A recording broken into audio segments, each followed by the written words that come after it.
ABP Ganga, खबर आपकी, जुबान आपकी। मुख्यमंत्री त्रिवेंद्र सिंह रावत की अध्यक्षता में सचिवालय में राज्य रोजगार गारंटी परिषद की बैठक आयोजित की गई। इस अवसर पर मुख्यमंत्री ने उत्तराखंड आजीविका ऐप लॉन्च किया। उन्होंने कहा कि राज्य में जल्द ही मनरेगा के कार्य दिवसों की अवधि बढ़ाई जाएगी।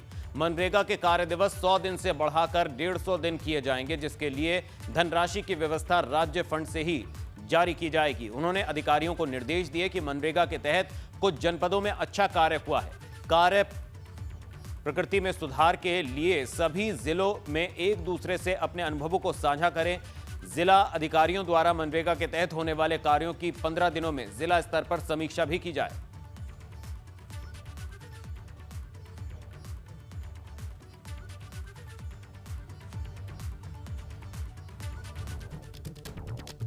मनरेगा पर सीएम त्रिवेंद्र सिंह रावत की समीक्षा बैठक। तो मनरेगा के कार्यों की जिला स्तर पर हर 15 दिन में समीक्षा होगी। तो रोजगार दिवसों का औसत बढ़ाने पर भी फैसला हुआ। 100 दिन से बढ़ाकर 150 दिन किए गए।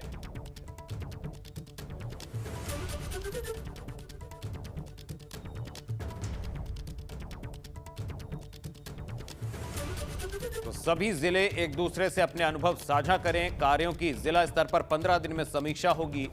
एक साल में 2,66,000 जॉब्स बढ़ाई जाएंगी, दिन बढ़ाए जाएंगे। मनरेगा के कार्य दिवस 100 दिन से बढ़ाकर 150 दिन होंगे। धनराशि की व्यवस्था राज्य फंड से ही की जाएगी।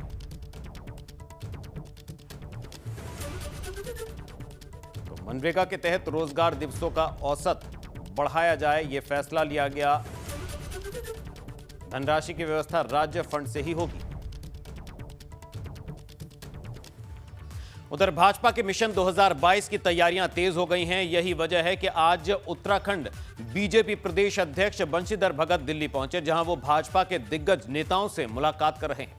तो हरीश रावत के मामले पर भगत ने कहा कि हरीश रावत क्या चाहते हैं उससे हमें मतलब नहीं है, वो कांग्रेस पार्टी तय करेगी। लेकिन इतना जरूर कहना है कि कांग्रेस अब मजबूत स्थिति में नहीं है। 2022 में हमारा चेहरा हमारे सीएम त्रिवेंद्र सिंह रावत ही होंगे। कोई भी चेहरा उनके खिलाफ आ जाए, उनके कामकाज से हर कोई वाकिफ है। उत्तराखंड के बीजेपी प्रदेश अध्यक्ष बंशीधर भगत दिल्ली दौरे पे हैं, हमारे साथ बातचीत के लिए मौजूद हैं। सर, आप दिल्ली आए हुए हैं। सबसे महत्वपूर्ण सवाल जो है उत्तराखंड को लेकर है, जिस तरीके से कांग्रेस पार्टी और हरीश रावत जी लगातार कह रहे हैं कि सीएम कैंडिडेट का चेहरा घोषित होना चाहिए। क्या लग रहा है आपको, हरीश रावत इस तरीके के बयान क्यों दे रहे हैं और बीजेपी के लिए किस तरीके से ये बयान है? देखिए, जहाँ तक मेरा सवाल है, मुझे जिम्मेदारी दी है कि भारतीय जनता पार्टी को मजबूत करूं। हरीश रावत जी क्या कह रहे हैं, इंदिरा हृदय जी क्या कह रही हैं, ये इससे मेरा मतलब नहीं है। ये उनके परिवार का मामला है। ये स्वाभाविक ही है, शुरू से ही उनके आपस में गटर पटर होती रहती है, तो उससे भाजपा को क्या लेना देना है। हमारा काम भारतीय जनता पार्टी को मजबूत करना है, हम उसको कर रहे हैं। सर, कांग्रेस में आपको लगता है कि उसकी तरफ से भी चेहरा होना चाहिए, क्योंकि हरीश रावत लगातार कह रहे हैं कि चेहरा होगा तभी फाइट कर पाएंगे? अब इसका जवाब तो कांग्रेस ही दे सकते हैं कि चेहरा कौन सा होगा या फाइट दे पाएंगे नहीं दे पाएंगे। मैं तो समझता हूं कि वर्तमान में जिस तरीके का भारतीय जनता पार्टी का कार्यकर्ताओं का जोश है, कोई चेहरा आ जाए, कोई आ जाए, भारतीय जनता पार्टी के सामने टिकेगा नहीं। मंत्रियों के क्षेत्र में दौरे को लेकर खास तौर से कहा था, लेकिन अभी भी देखा जा रहा है कई सारे मंत्री क्षेत्र पे दौरा कम कर रहे हैं। अब मंत्रियों के लिए तुमने दौरे के लिए कहा था और हमने भी बड़ी कड़ाई से पहले से भी पत्र भी लिखा है। अभी जो कोर कमेटी की बैठक हुई है उसमें भी एक तय हो गया है कि अब मंत्रियों के दौरे को मुख्यमंत्री देखेंगे। शुक्रिया हमसे बातचीत करने के लिए। तो यहाँ उत्तराखंड भाजपा प्रदेश अध्यक्ष बंशीधर भगत जो कि दिल्ली दौरे पे हैं, उनका कहना है कि उत्तराखंड में पार्टी के विस्तार तो कर रहे हैं, लेकिन सरकार का जो कैबिनेट विस्तार होना है वो मुख्यमंत्री के हाथों में है और उसको होना चाहिए। इसके साथ साथ उन्होंने ये भी कहा कि जो मंत्रियों के दौरे के लिए पार्टी के राष्ट्रीय अध्यक्ष जेपी नड्डा ने वहाँ पर सभी को कहा था, उसको लेकर मुख्यमंत्री अब सभी की रिपोर्ट रखेंगे। कृष्ण वीरपाल के साथ अविनाश तिवारी, एबीपी गंगा, दिल्ली। तो दिल्ली पहुंचे भाजपा प्रदेश अध्यक्ष बंशीधर भगत को सुना आपने। उन्होंने कहा 2022 के लिए हमारा मुख्यमंत्री ही हमारा चेहरा होगा। त्रिवेंद्र सिंह रावत ही 2022 में उत्तराखंड में भाजपा का चेहरा होंगे, उन्होंने स्पष्ट किया। वहीं शिक्षा मंत्री अरविंद पांडे ने शिक्षा विभाग की बैठक ली, जिसमें शिक्षा मंत्री ने NIOS से DL8 करने वाले प्राइवेट शिक्षकों को प्राथमिक शिक्षक भर्ती में शामिल करने पर आपत्ति जताई है। शिक्षा मंत्री ने कहा कि डाइट से DL8 करने वाले ही प्राथमिक शिक्षक भर्ती के लिए पात्र होंगे। साथ ही प्राथमिक शिक्षक के खाली पदों पर भर्ती करने के लिए भी निर्देश दिए गए।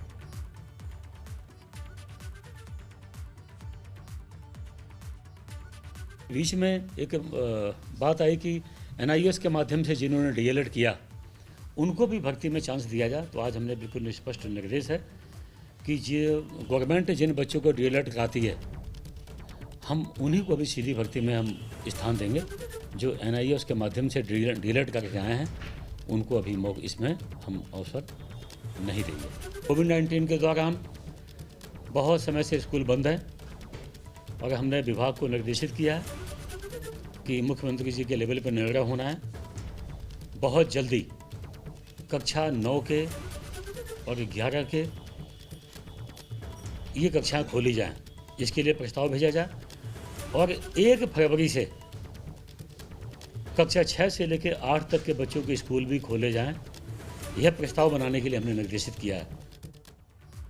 वहीं उच्च शिक्षा मंत्री धन सिंह रावत आज हल्द्वानी दौरे पर पहुंचे, जहां उन्होंने पहले डेयरी विकास विभाग की समीक्षा की और उसके बाद उत्तराखंड मुक्त विश्वविद्यालय जाकर अधिकारी और कर्मचारियों से मुलाकात की। धन सिंह रावत ने कहा, वैसे तो उत्तराखंड में लगभग सभी कॉलेज खुल गए हैं, लेकिन 4 फरवरी से पूर्णतया सभी कॉलेजों को खोल दिया जाएगा। कोरोना काल के दौरान कोविड गाइडलाइंस का पालन करते हुए जो कॉलेज यूनिवर्सिटीज बंद थी अब पूरी तरह खुल चुकी हैं और फरवरी माह में सभी स्कूल कॉलेज खोल दिए जाएंगे।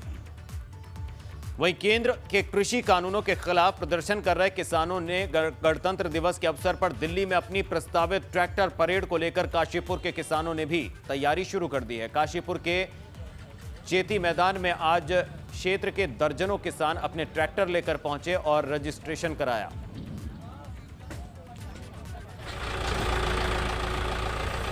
तो 26 जनवरी को ट्रैक्टर परेड की तैयारी काशीपुर में आज कई किसान ट्रैक्टर लेकर पहुंचे और उन्होंने अपना रजिस्ट्रेशन कराया।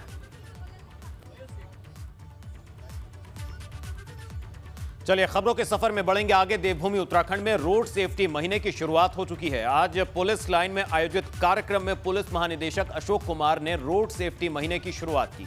पुलिस महानिदेशक अशोक कुमार ने कहा कि सड़क दुर्घटनाओं को कम करने की कोशिश होगी और इसके साथ ही जनता को रोड सेफ्टी को लेकर जागरूक भी किया जाएगा।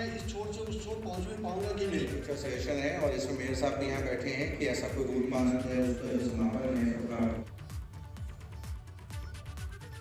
सड़क सुरक्षा हमारे लिए सर्वोच्च है। माननीय सर्वोच्च न्यायालय ने भी इसमें बहुत सारे दिशा निर्देश दिए हैं। उसी की दिशा में आज हमने ये सड़क सुरक्षा माह की शुरुआत की है देहरादून पुलिस लाइन से और इस पूरे महीने हमारा प्रयास रहेगा कि लोगों को अधिकतम जो है सड़क सुरक्षा के नियमों के प्रति जागरूक किया जाए और जितना ज़्यादा हो सकता है उतना जागरूकता साथ साथ एनफोर्समेंट दोनों किया जाए, जिससे कि सड़कें सुरक्षित हों और यातायात सुगम। उधर खटीमा में भी प्रदेश में आम जनता को यातायात का पाठ पढ़ाने के साथ ही सड़क दुर्घटनाओं पर अंकुश लगाने के लिए पुलिस ने 32वां सड़क सुरक्षा सप्ताह मनाया। पुलिस ने बाइक रैली निकाली और इसके जरिए सड़क सुरक्षा माह की शुरुआत की और लोगों को सड़क में ट्रैफिक नियमों के पालन को लेकर अवेयरनेस कैंपेन चलाया। तो सड़क दुर्घटनाओं में कैसे कमी लाई जाए उसको लेकर जागरूक किया गया। लोग दोपहिया वाहन पर चलें तो हेलमेट लगाकर चलें, गाड़ी से चलें तो सीट बेल्ट जरूर लगाएं और ट्रैफिक नियमों का पालन करें। देहरादून और खटीमा 2 तस्वीरें इस वक्त आप देख रहे हैं, जहां सड़क सुरक्षा सप्ताह की शुरुआत आज विधिवत तरीके से आरंभ की गई और बाकायदा बाइक रैली निकालकर और कार्यक्रम आयोजित कर लोगों को सड़क सुरक्षा को लेकर अवेयर किया गया।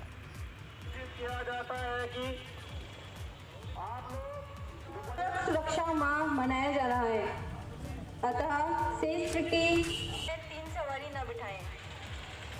नाबालिग बच्चों को।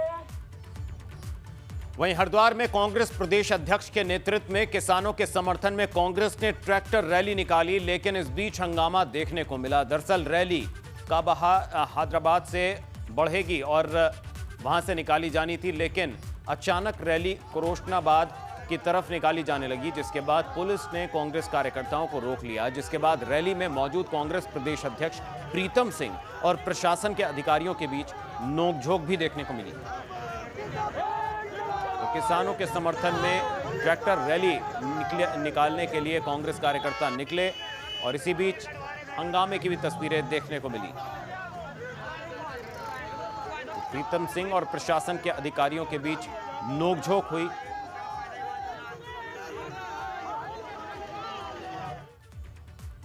बात अब कुंभ की। हरिद्वार कुंभ मेले के लिए हर विभाग अपनी अपनी तैयारियों में लगा हुआ है। इसी कड़ी में अग्निशमन विभाग ने भी अपनी तैयारियां तेज कर दी हैं। विभाग ने शासन से तमाम उपकरणों की मांग की है। देखिए ये रिपोर्ट।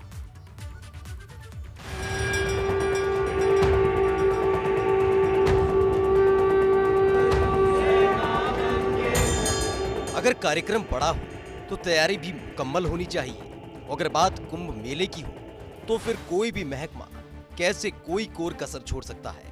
उसमें भी मामला अगर सेफ्टी से जुड़ा हो तो फिर उसकी तैयारी में जुगाड़ से काम कहां चलेगा।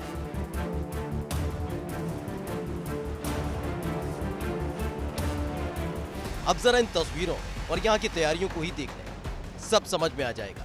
यह हरिद्वार कुंभ के लिए फायर ब्रिगेड की तैयारियों का तामझाम है। और क्यों नहीं, अब इतने बड़े स्तर पर कार्यक्रम का आयोजन हो रहा है जिसमें लाखों क्या करोड़ों लोग आ सकते हैं। ऐसे में हरिद्वार फायर ब्रिगेड ने शासन से 32 बड़ी fire brigade, 14 mini fire brigade और 28 बाइक फायर ब्रिगेड की डिमांड की है। इसके अलावा 550 कर्मचारियों की भी मांग की गई है। अग्निशमन विभाग के मुताबिक शासन से बड़े स्तर पर उपकरणों की मांग भी की गई है, जिससे कुंभ के दौरान संकरी से संकरी जगह भी पहुंचा जा सके और किसी को दिक्कत भी न आए। अभी हमने मुख्यालय भेजा है कि हमको मेरा की दृष्टिगत लगभग 32 फायर टेंडर की ज़रूरत है और इसमें हम गली इत्यादि के लिए 14 मिनी फायर टेंडर, जो कि जहाँ पे बड़ी गाड़ी नहीं जा सकती वहाँ पे छोटे गाड़ियाँ की मांग की गई है। उसके अलावा कुछ एम्बुलेंस है और हमने 28 फायर फाइटिंग बाइक मांगे हैं जो अराउंड पूरे कुंभ मेला में घूमती रहेंगी। बहरहाल कोरोना काल में हरिद्वार में कुंभ मेले का आयोजन किया जा रहा है। ऐसे में कोई भी विभाग अपनी तैयारियों में किसी भी तरह की कोई भी कमी नहीं आने देना चाहता है। एबीपी गंगा के लिए हरिद्वार से पंकज राणा की रिपोर्ट।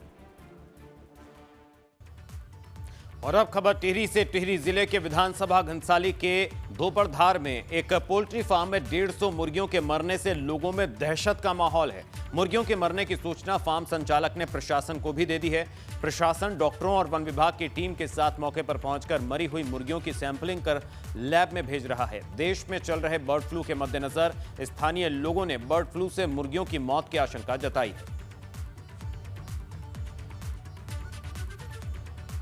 एक साथ 150 मुर्गियों के मरने से इलाके में दहशत है। पोल्ट्री फार्म से मरी हुई मुर्गियों के सैंपल लेकर टेस्टिंग के लिए लैब में भेजे गए हैं। तो प्रशासन की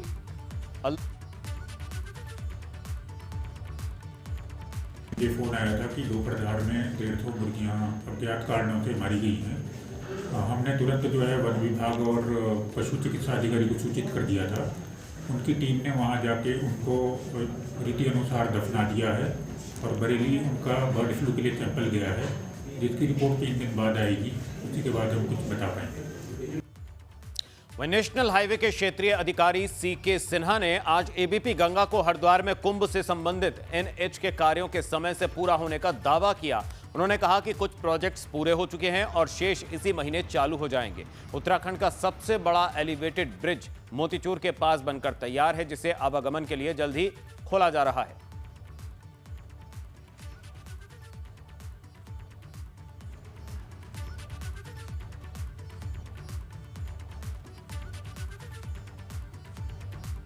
उधर रामपुर में एक सड़क हादसे में एक छात्रा की मौत हो गई। घटना हल्द्वा ध्यानी फार्म के पास हुई, जहां काशीपुर से 2 युवतियां स्कूटी से आ रही थी और तभी तेज रफ्तार कार ने उनको टक्कर मार दी, जिसमें एक की मौत हो गई जबकि एक घायल होकर अस्पताल में भर्ती है, जहां उसका इलाज चल रहा है।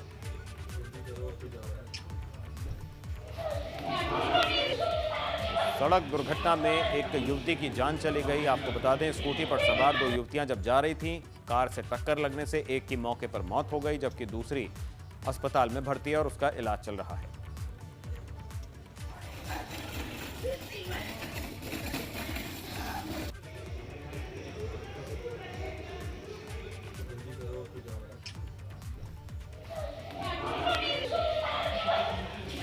कार में कोहराम है। कार की टक्कर लगने से स्कूटी सवार युवती की मौत हो गई और एक युवती घायल है, जिसका इलाज चल रहा है।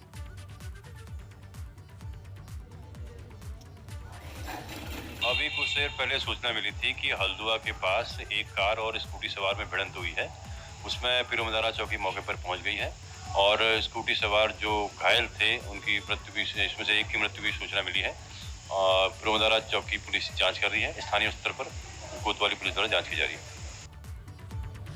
वहीं हल्द्वानी में बढ़ते साइबर क्राइम पर नवनियुक्त एसएसपी ने कहा कि आम जनता को जागरूक करने की जरूरत है और पुलिस जनता को जागरूक करने के प्रति काम भी करेगी। पुलिस की कार्यप्रणाली को और बेहतर बनाए जाने के मामले में उन्होंने कहा कि हर बीट प्रभारी की रिव्यूइंग होगी कि कैसे उनके इलाकों में घटनाओं को गंभीरतापूर्वक लिया जा रहा है।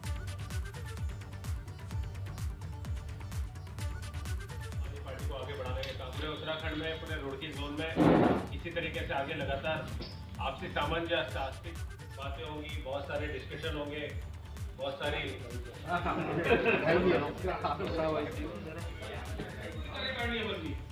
तो अगर सब लोग जोन की कार्यकारिणी में होंगे तो आप सोचिए फिर विधानसभा की कार्यकारिणी में कौन होगा। जिस तरीके से आप काम कर रहे हैं आम आदमी पार्टी को आगे बढ़ाने के काम में उत्तराखंड में पूरे रुड़की जोन में इसी तरीके से आगे। वहीं प्रदेश के उच्च शिक्षा मंत्री धन सिंह रावत आज हल्द्वानी दौरे पर रहे। इस दौरान उन्होंने कॉलेजों के खुलने से लेकर विश्वविद्यालय के दौरों और कुंभ मेले पर पीएम मोदी आएंगे या नहीं, इसके बारे में भी बताया।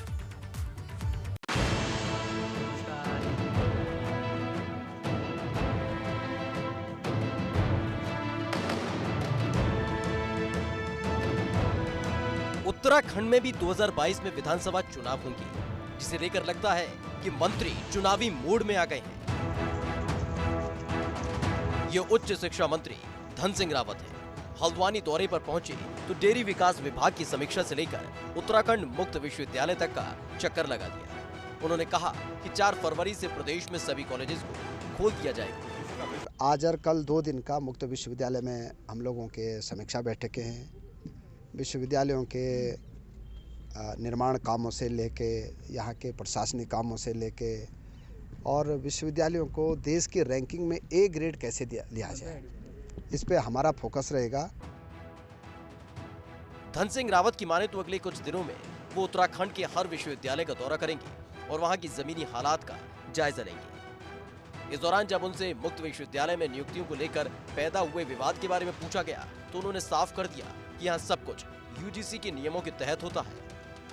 35 करोड़ रुपए से ज़्यादा के काम इस बार मुक्त विश्वविद्यालय में हो रहे हैं, जिसकी आधारशिला जो है मुख्यमंत्री जी फरवरी 1st वीक में रखने वाले हैं। आज हम उसका भी निरीक्षण करने वाले हैं। 2 दिन में कुमाऊं विश्वविद्यालय में हूँ, फिर 2 दिन हम लोग जो है दून विश्वविद्यालय में। ऐसे मैंने लगभग फरवरी महीने में प्रत्येक विश्वविद्यालयों को 2-2 दिन दे रहा हूँ। वहीं हरिद्वार में होने वाले कुंभ में पीएम मोदी और गृह मंत्री अमित शाह को आमंत्रित करने के सवाल पर उन्होंने क्या जवाब दिया, खुद उन्हीं से सुन लीजिए। देखिए, भारत सरकार ने अभी कुंभ के लिए SOP जारी नहीं की है, क्योंकि कितने लोग आ पाएंगे, किस हिसाब से होगा, ये भी भारत सरकार से अभी मुख्यमंत्री जी और हमारे माननीय मदन कौशिक जी जो वहाँ के मिनिस्टर है, कुंभ का भी काम देख रहे हैं। ये दोनों लोग जल्दी जो है प्रधानमंत्री जी से भी और अपने गृह मंत्री जी से भी आग्रह करेंगे।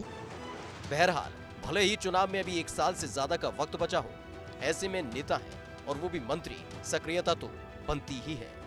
हल्द्वानी से अंकित की रिपोर्ट, ABP गंगा। यौन शोषण मामले में घिरे भाजपा विधायक महेश नेगी निचली अदालत में पेश नहीं हुए, जिसकी वजह से अदालत अगली तारीख 27 फरवरी अदालत ने मुकर्रर की है। दरअसल इस मामले में हाईकोर्ट से स्टे है, जिसके चलते विधायक महेश नेगी निचली अदालत में पेश नहीं हुए। खबरों के मुताबिक उन्हें अपना DNA सैंपल देने के लिए कोर्ट में आना पड़ सकता है। विधायक मामले में हाईकोर्ट से स्टे के फैसले के बाद ही अगली सुनवाई होगी। स्थगन आदेश मिला हुआ था 11 जनवरी का, उसमें 13 तारीख को हाईकोर्ट में तारीख लगी थी, लेकिन 13 तारीख को कोई आदेश हुआ नहीं। हमने आज न्यायालय से ये निवेदन किया है कि कोई आदेश न अगर हो तो स्टे कंटिन्यू माना जाता है। न्यायालय ने हमारी बात को माना और इस आधार पे 27 फरवरी 2021 की तिथि नियत कर दी।